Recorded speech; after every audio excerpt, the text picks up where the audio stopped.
This meeting is being recorded. Hi, I'm George. Using Lit protocol, I built token gating into the XMTP Chat app. We'll start with a demo, and then I'll talk briefly about some technical details.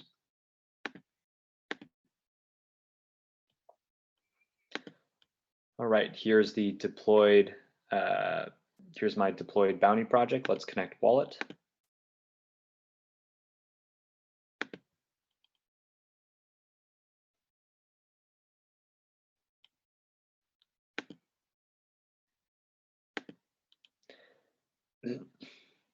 Okay, so right now you see all the messages that I just have before filtering. Let's say I want to filter for people who have a certain NFT. I can do that. Let's press open modal. And then we can specify which contract we want our messengers to have tokens for. So let's take this one. I just deployed it a couple of minutes ago, and I minted 2 tokens to this address, 0xC59E. Let's just grab that NFT address, bring it over. And this modal, by the way, is from Lit protocol. It's from this repo here, lit share modal v2. So let's see it in action. Let's make sure it's the right network. I deployed that in Rinkeby, so let's move that to Rinkeby. Paste that address there, specify that it's 721. How many tokens does the wallet need to own? Let's just say 1 for now.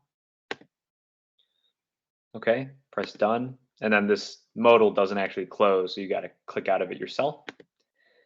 But now that we have used that modal, we are now able to click filter messages, where this complex object shows up is just saying that we need our messengers to have at least 1 NFT from that contract that I copied in. So once I press filter messages, we should see 0xC59E, that address, as the only messenger remaining, because they're the only one with NFTs on that contract. So let's do that now. Great, we see that there. And just to make sure that it's working, let's mint an NFT to another address, and let's see if they show up after filtering. So let's just grab this address. Great, bring that over to the NFT contract. Let's mint a new token ID. Okay, let's approve this.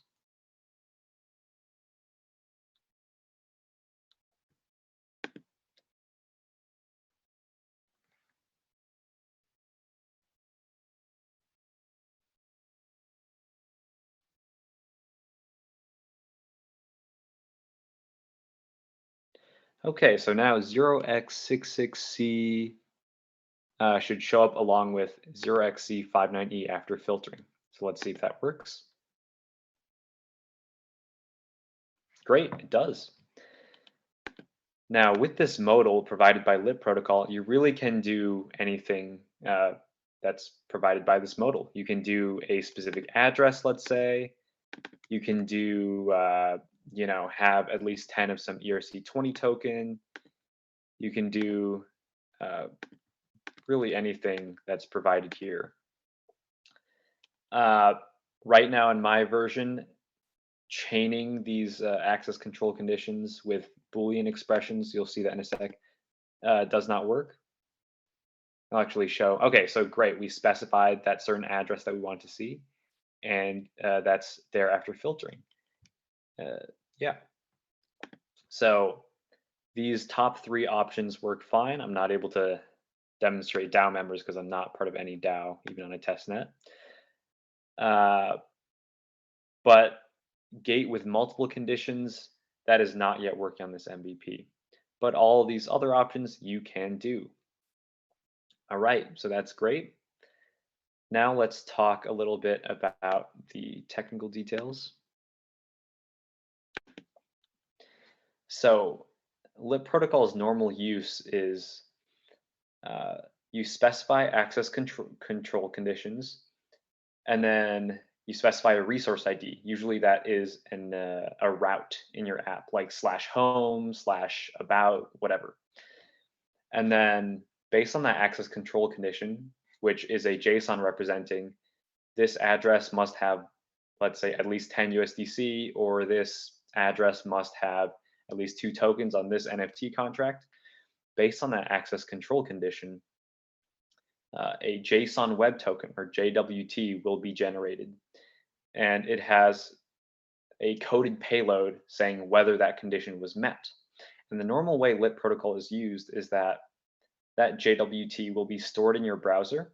Then when you visit that specific resource ID that is specified for that JWT, so let's say /about is protected and your JWT needs to satisfy something to visit /about.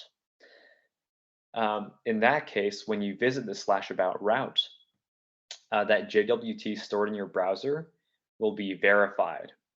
And then once it's verified, it's kind of decoded into another object, which will say if you are verified or not, true or false. And that's the usual way LIP protocol goes.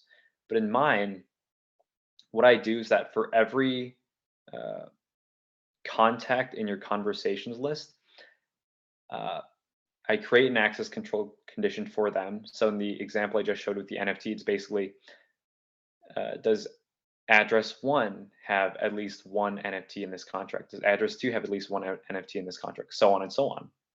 I generate 1 access control conditions and 1 resource ID for each contact.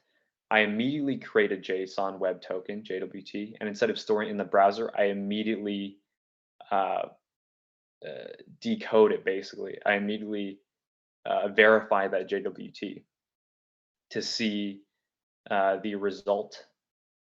Once that JWT is decoded, it'll say verified true or false. So basically for each contact that you have, I will immediately have a true or false from LIP protocol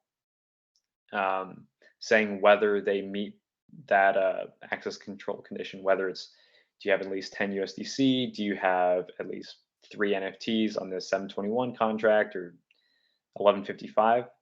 So that's the way my project works. Little atypical for LIP protocol, but it's a good method.